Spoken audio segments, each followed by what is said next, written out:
Aujourd'hui, j'ai fait une erreur en buvant le scotch vieilli et cher de mon petit ami. J'ai eu une dure journée de travail, 23 ans. J'ai quitté le travail avant que mon petit ami, homme de 26 ans, ne rentre à la maison et ne veuille boire un verre. J'ai fouillé dans notre armoire à pharmacie et j'ai trouvé du scotch. Je n'y ai pas prêté attention et dans les 4 à 5 heures qui ont précédé le retour de mon ami, j'ai bu 3 verres. Le petit ami rentre à la maison.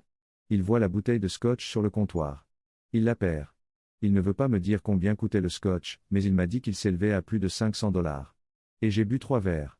Il avait apparemment gardé cette bouteille pour une occasion spéciale, il ne me l'avait pas dit, ni mentionné, elle n'était pas dans une boîte, elle était juste posée sur l'étagère avec le reste de notre alcool. Apparemment, le scotch avait plus de 20 ans d'âge et je l'ai mélangé avec du coca. Il est furieux et dévasté. J'ai promis de lui acheter une nouvelle bouteille, mais il va falloir que j'économise pour cela. Trop long. Je n'ai pas lu. J'ai bu le scotch de plus de 20 ans de mon petit ami en le mélangeant avec du coca. Il coûtait plus de 500 $. Je dois maintenant trouver un moyen de remplacer sa bouteille.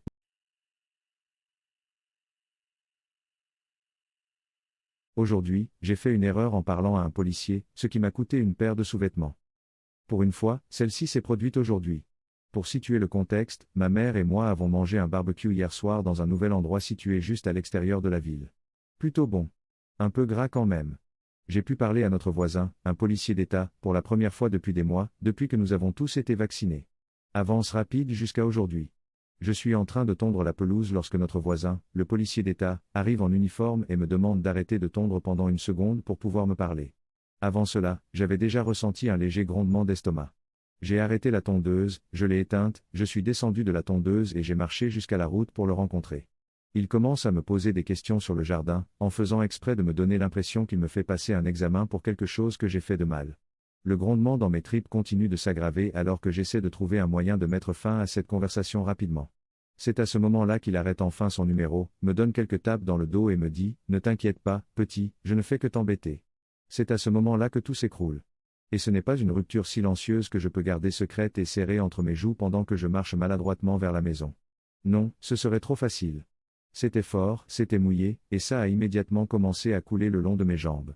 Il le voit, me regarde, et est sur le point de commencer à paniquer quand je dis la seule chose à laquelle je pouvais penser dans mon esprit paniqué. Non monsieur l'officier, c'est moi qui chie avec vous. Il était encore au sol en train de rire après que je me sois dirigé vers le tuyau d'arrosage pour me nettoyer avant d'entrer. J'ai ruiné ma nouvelle paire de sous-vêtements avec les poches à l'intérieur pour garder vos parties séparées et confortables. Trop long. Je n'ai pas lu. J'ai eu un barbecue qui m'a fait chier devant mon voisin policier et j'ai ruiné une nouvelle paire de sous-vêtements.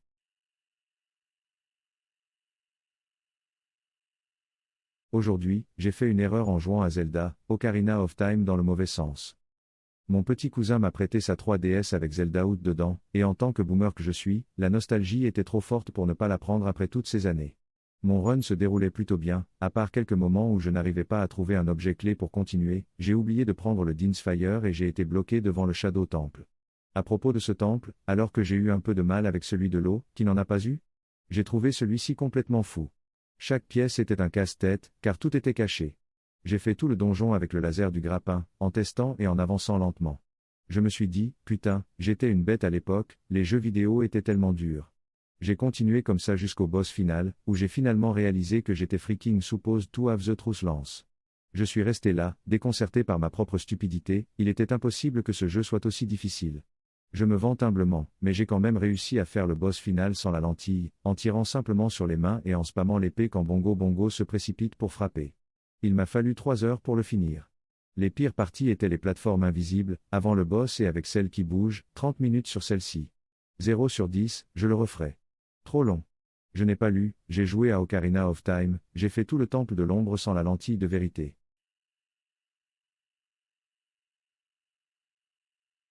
Aujourd'hui, j'ai fait une erreur en pleurant chez le coiffeur.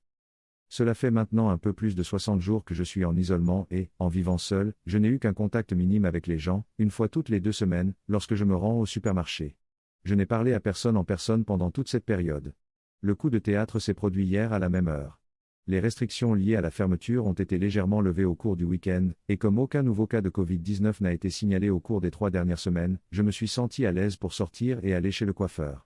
Comme on pouvait s'y attendre, l'établissement était vide, les gens étant encore hésitants face aux conditions qui prévalent. C'est là que le coup de théâtre s'est produit. J'ai commencé à parler au coiffeur comme vous le faites.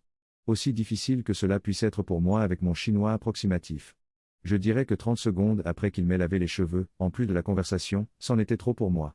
Je me suis rendu compte à quel point j'avais été isolé et seul au cours des 2 derniers mois, à quel point nous, en tant qu'espèce, sommes dépendants les uns des autres pour les contacts humains de base. Mon utilisation limitée de la langue locale m'a empêché d'exprimer correctement ce que je ressentais et pourquoi je pleurais. Le pauvre coiffeur a cru que j'avais du shampoing dans l'œil.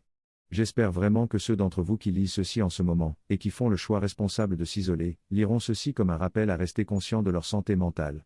Il est très facile d'enterrer cela avec ce qui se passe, mais cela reviendra probablement vous hanter une fois que tout sera dit et fait. Trop long. N'a pas été lu. J'ai passé 2 mois sans aucun contact humain, et dès que quelqu'un me parlait ou me touchait le moindrement, je pleurais comme un bébé.